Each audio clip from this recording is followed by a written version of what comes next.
Hello dear friends. आज का मेरा टॉपिक है इंट्रोडक्शन टू ट्रिग्नोमेट्री। ये जो ट्रिग्नोमेट्री कंसेप्ट है आपका 10th क्लास से स्टार्ट होता है, आगे +1 +2 आगे फर्दर क्लासेस में आपका चलता रहता है। ठीक है, तो सबसे पहले आपको ट्रिग्नोमेट्री के कंसेप्ट को क्लियर करने से पहले आपको ट्रिग्नोमेट्री के बारे में पता होना चाहिए कि ये जो ट्रिग्नोमेट्री होता क्या है। तो सबसे पहले जो ट्रिग्नोमेट्री वर्ड है ना, ये ग्रीक के 2 वर्ड से लिया गया है। ग्रीक के 2 वर्ड से लिया हुआ है। वो जो वर्ड हैं आपके ट्रिगोनो प्लस मेट्रोन।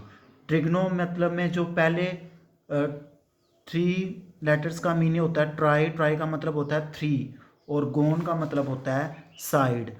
यानी ट्राई का मतलब ट्राई, यानी ट्राई का मतलब होता है 3 और गोन का मतलब होता है साइड। अब आपको पता है कि किसकी आप 3 साइड होती हैं, यानी ट्रायंगल की। ठीक है, तो उसके बाद मेट्रोन। मेट्रोन का मतलब होता है मेज़र, यानी इसमें आप ट्रायंगल की साइड का क्या करोगे, मेज़रमेंट करोगे। ठीक है, उसमें आपको पता है ये आपका ट्रायंगल होता है। ठीक है, ये आपकी 3 साइड्स होगी, सपोज दैट ABC, यानी AB BC और CA आपकी 3 साइड होगी। इन साइड के अलावा आपके ये जो होते हैं ना, वो एंगल्स होते हैं। ठीक है ना, यानी इस साइड की जगह आप एंगल भी लिख देते हो। ठीक है, यानी ये जो ट्रिग्नोमेट्री है ना, it is the branch of mathematics which deal with the measurement of side and angle of the triangle. यानी इसमें आप कौन सा रिलेशन, किसके बीच का रिलेशनशिप पढ़ोगे, एंगल और साइड के, किसके, ट्रायंगल के। ठीक है, तो वर्ड मीनिंग समझ आ गया। उसके बाद अब आपको पता होना चाहिए, अब ये ट्रायंगल आपके कितने होते हैं, मान लेते हैं ये जो है ना, ये एक्यूट ट्रायंगल है। एक्यूट ट्रायंगल का मतलब होता है जिसमें सभी को आल कोण क्या होते हैं, 90 डिग्री से कम होते हैं। ये आपका राइट एंगल ट्रायंगल है। राइट एंगल ट्रायंगल का मतलब क्या होता है, जिसमें एक कोण कितने का होता है, 90 डिग्री का होता है। यानी वन एंगल कितने का होता है, 90 डिग्री का। और ये आपका क्या है, ऑब्ट्यूज ट्रायंगल। ऑब्ट्यूज ट्रायंगल का मतलब होता है, ऑब्ट्यूज ट्रायंगल का मतलब हो कि एक कोण कितने का होना चाहिए, 90 से अपर कोण, जैसे मानते हैं इसमें 15 लिख दिया मैंने। ठीक है, सपोज जो को जो मर्जी हो सकता है। ठीक है, अब ये बेसिकली आपका किस ट्रायंगल पे आपका आगे फर्दर इसकी इंफॉर्मेशन चलेगी, तो चलेगी आपकी राइट ट्रायंगल पे। तो अब ये 2 ट्रायंगल बचे कहाँ। अब बच्चे सोचते होंगे सर ये तो राइट ट्रायंगल पे ही चलेगा, लेकिन ऐसा सोचना आपका गलत है, क्योंकि जब आप ये एक्यूट ट्रायंगल है तो इस पे आप 90 डिग्री का ट्रायंगल बना सकते हो। ठीक है, इधर भी 90 डिग्री का बन गया और इधर भी आपका 90 डिग्री का एंगल बन गया। तो इसका मतलब, इसका मान लेते हैं एम। तो आपके इसमें 2 ट्रायंगल राइट एंगल ट्रायंगल बन गए। तो एक को बन गया AMC और एक बन गया CMB। ऐसे ये तो आपका राइट ट्रायंगल ही है। इसको कैसे राइट एंगल प्रूव करोगे, तो ABC इसको ड्रॉ कर लेंगे। यहाँ से आप परपेंडिकुलर ड्रॉ कर लोगे। परपेंडिकुलर ड्रॉ का मतलब होता है 90 डिग्री का एंगल बनाना। तो ये आपका 90 डिग्री का हो गया। तो इसको मान लेते हैं M मान लेते हैं। तो इसमें कितने बन जाएंगे आपके, एक तो ये स्मॉल ट्रायंगल यानी CMA और एक ये पूरा ट्रायंगल। ठीक है, तो इसका है CMB। ठीक है, यानी वैसे हम ज़्यादा तौर पे हम राइट एंगल पे प्रूव करेंगे। अगर ये 2 ट्रायंगल आ गए तो उसको हम फर्दर 90 डिग्री के ट्रायंगल पे कन्वर्ट कर लेंगे। तो ठीक है, अब मैं आपको करा रहा हूँ ट्रिग्नोमेट्री रेशो। Trigonometry ratio. ठीक है, इसका शॉर्टकट नाम है T रेशो भी बोल देते हैं। ठीक है, अब सबसे पहले अगर ये आपका राइट एंगल ट्रायंगल है, ठीक है, यानी 90 डिग्री का, तो इसको मान लेते हैं A, ये B और ये C।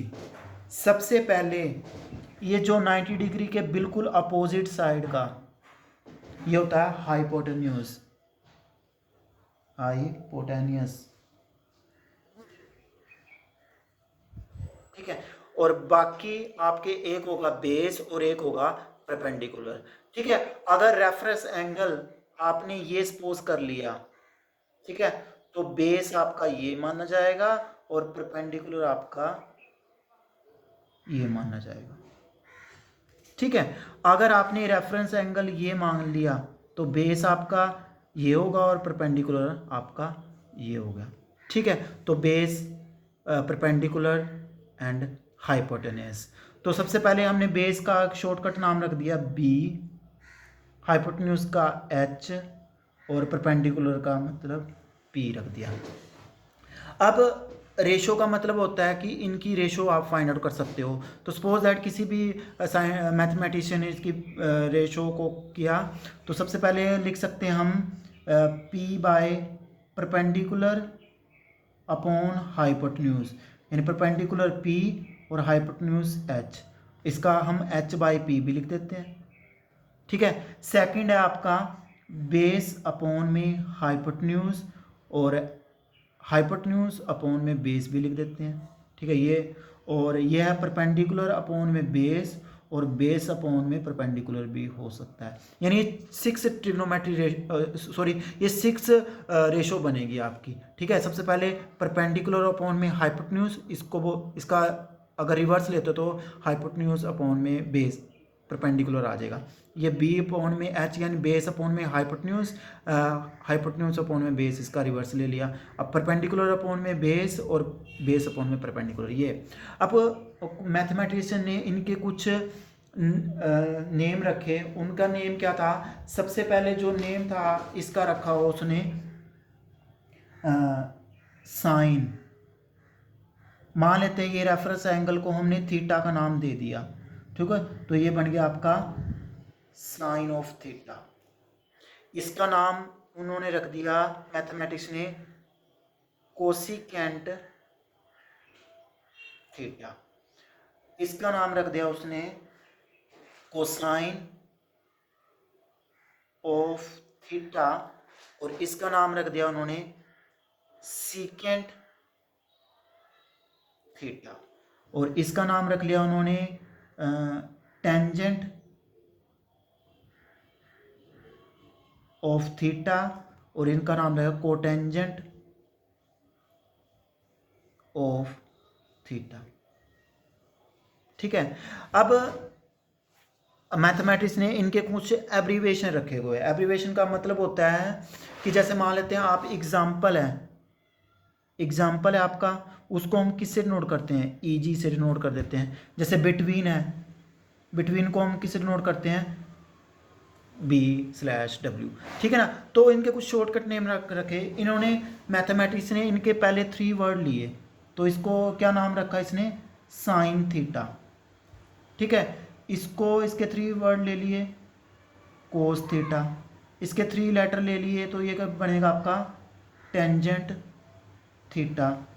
इसके आपने 3 ले लिए तो इसका बनेगा कोट थीटा और इसके आपने 3 ले लिए तो ये बन गया सीकेंट थीटा। और इसके अगर आप 3 लेटर्स लेते हो तो ये तो कोस जैसा बन जाएगा, लेकिन इन्होंने इनके क्या लिए? फर्स्ट 5 लेटर्स ले लिए यानी कोसिकेंट थीटा। अब आपको पता लग गया कि जो साइन थीटा होता है ना वो परपेंडिकुलर अपॉन में हाइपोटेन्यूज होता है, कोसिकेंट थीटा होता है वो हाइपोटेन्यूज अपॉन में परपेंडिकुलर होता है, कोस थीटा होता है बेस अपॉन में हाइपोटेन्यूज होता है, सीकेंट थीटा होता है हाइपोटेन्यूज अपॉन में बेस होता है, टेंजेंट थीटा होता है परपेंडिकुलर अपॉन में बेस होता है और कोट थीटा क्या होता है?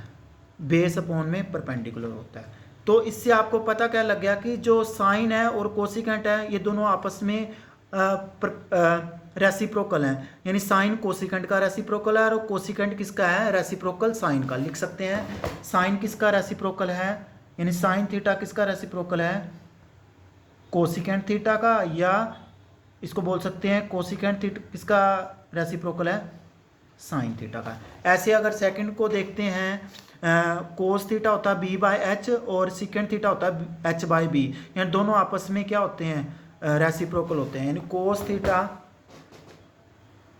1 अपॉन में सीकेंट थीटा होता है और या सीकेंट थीटा को 1/कोस थीटा बोल देते हैं। ठीक है, लास्ट है आपका टेंजेंट थीटा। तो टेंजेंट थीटा क्या होता है? P/B और कोट टेंजेंट थीटा क्या होता है? B/B तो ये दोनों आपस में रेसिप्रोकल होते हैं, यानी जो टेंजेंट थीटा होता है ना वो 1 बाय क्या होता है, कोड थीटा होता है, और कोड थीटा किसका रेसिप्रोकल होता है, टेंजेंट थीटा। यानी आपस में रेसिप्रोकल होते हैं, यानी साइन कोस का रेसिप्रोकल होता है, सॉरी साइन कोसिकेंट का रेसिप्रोकल होता है, और कोसिकेंट किसका रेसिप्रोकल होता है, साइन का। ऐसे ही कोसिकेंट कोस किसका रेसिप्रोकल होता है, सेकेंट का, और सेकेंट किसका रेसिप्रोकल होता है, कोस का। टेंजेंट किसका रेसिप्रोकल होता है, कोट का, और कोट किसका रेसिप्रोकल होता है, टेंजेंट का। ठीक है, नेक्स्ट कुछ आइडेंटिटीज है उसको ध्यान से देख लेना। सबसे पहले आपका अगर ये देखो, मैं लिख देता हूँ कोस साइन थीटा अपॉन में कोस थीटा। अब आपको पता है कि साइन थीटा होता क्या है, P बाय एच, और कोस थीटा होता है B बाय एच। यानी साइन थीटा की वैल्यू की जगह मैं क्या लिख सकता हूँ, P बाय एच लिख सकता हूँ, ठीक है।